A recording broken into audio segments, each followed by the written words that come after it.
За дэлхийн нийтийн хувьд бол энэ өдрийг тэмдэглэж өнгөрүүлж байгаа нь 30 дахь жилдээ. Манай улсад бол 1992 онд бол анх хэд хэвийн халдвар онцлогдсон байж байгаа. Энээс хойш бол одоо өнөөдрийг хүртэл 10 сарын байдлаар болохоор 266 тохиолдол онцлогдсон байж байгаа.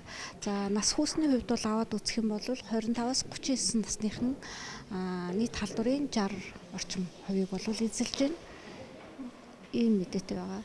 За энэ жилийн хувьд бол тэмдэглэж өнгөрүүлж байгаа уран маань болохоор яг одоо шинжилгээнд гэсэн урайг манай Монгол улсын хувьд бол дэвшүүлж байгаа. Дэлхийн нийтийн хувьд болохоор та өөрийн халдвартай эсхийг мэдхүү гэсэн ийм урай байгаа.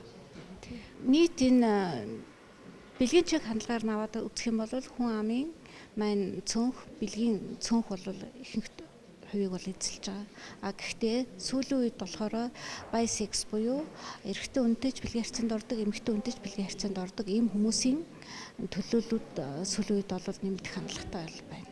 За нийт энэ онцлогдсон 266 тохиолдол маань бүгд бэлгийн замаар дамжиж халдвар авсан нь бол тогтоогдсон байж байгаа. Одоо энэ 18 оны 10 сарын байдлаар бол нийт 16 ээжээс төрсэн 24 хүүхэд байж байна.